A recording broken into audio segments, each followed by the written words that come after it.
Eh bien, maintenant que dans la vidéo numéro 2, nous avons parlé des canaux de discussion, et qu'on a dit justement que les canaux n'étaient pas très pertinents, permettaient de faire certaines choses, mais il y a mieux, on va maintenant parler de la création d'un groupe.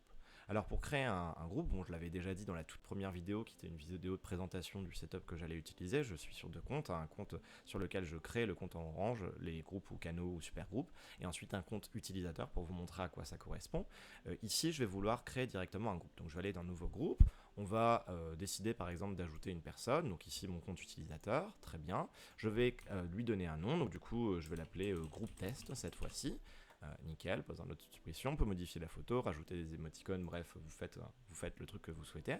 Et puis, une fois que c'est fait, on va pouvoir modifier nos paramètres. Donc quand je clique sur groupe test, ici, je clique dessus, j'ai la possibilité de modifier beaucoup de choses. Les permissions. Alors les permissions, on en a parlé dans la vidéo précédente. On a la possibilité d'envoyer des messages, d'envoyer des médias, donc les médias, vous choisissez lesquels vous voulez, d'ajouter des utilisateurs.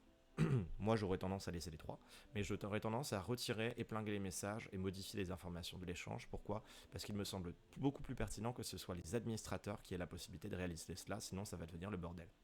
On valide, les permissions sont validées sur tous les utilisateurs, à l'exception des administrateurs qui évidemment, eux, ont toutes les permissions. Ensuite, comme on l'a vu dans la vidéo numéro 2, la possibilité de voir les utilisateurs bannis, la possibilité d'ajouter un administrateur. Ici, on a quelques petites informations qui ne servent pas à grand chose. Et enfin, ici, la petite icône, le stylo pour éditer.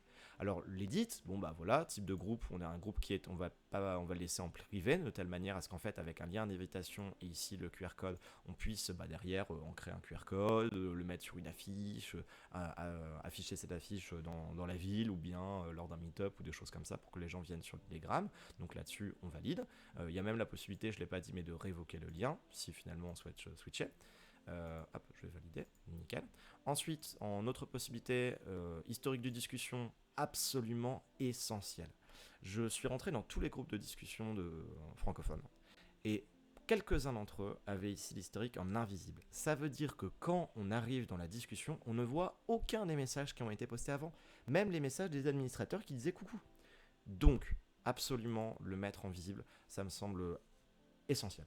Essentiel tout simplement, et ça permet également de voir aux membres qui vont arriver dans votre groupe, en fait de tout simplement voir qu'il y a de la vie, que c'est un groupe qui fonctionne, qui tourne, et pas que c'est un ancien groupe qui date de 2013 et qui n'existe plus.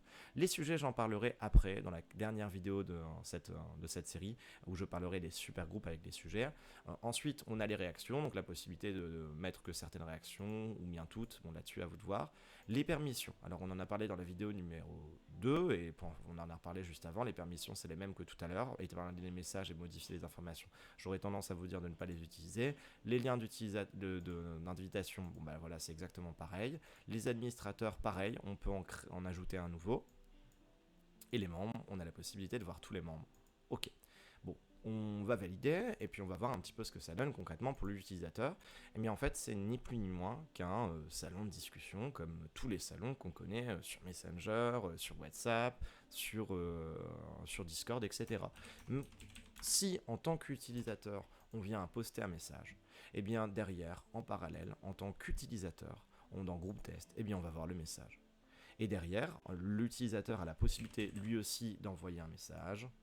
Et derrière, en tant qu'administrateur, on a exactement la même chose.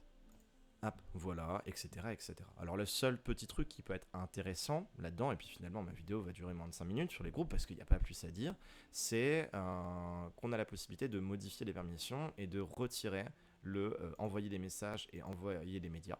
On valide. Et donc par conséquent, vous l'avez compris, l'administrateur peut encore reposter un message, là je suis en administrateur, mais par contre si je vais maintenant sur mon compte utilisateur, le compte utilisateur n'a plus la possibilité de l'envoyer. Ça veut dire qu'en fait, on a également la possibilité, en créant un groupe, de créer un canal, comme nous l'avons vu dans la vidéo précédente. Voilà, tout simplement. Le point qui me paraît absolument essentiel, c'est de dire que quand on crée un groupe, déjà mettre les permissions pour l'envoi de messages, voire même de médias, à vous de voir en fonction, parce que derrière l'objectif c'est qu'un groupe, les gens puissent échanger les uns avec les autres, mais aussi et surtout l'historique de discussion qu'il soit visible. Ça pour moi en gros c'est vraiment le point noir. On arrive dans un groupe meet-up où on n'a pas accès à l'historique, on a l'impression que le groupe est mort et ça donne pas envie. Donc voilà, sur les groupes j'ai tout dit. On passera dans la prochaine vidéo sur la création de super groupes. Et pour ce faire, j'utiliserai tout simplement mon groupe test pour vous montrer un petit peu ce que ça donne. A tout de suite.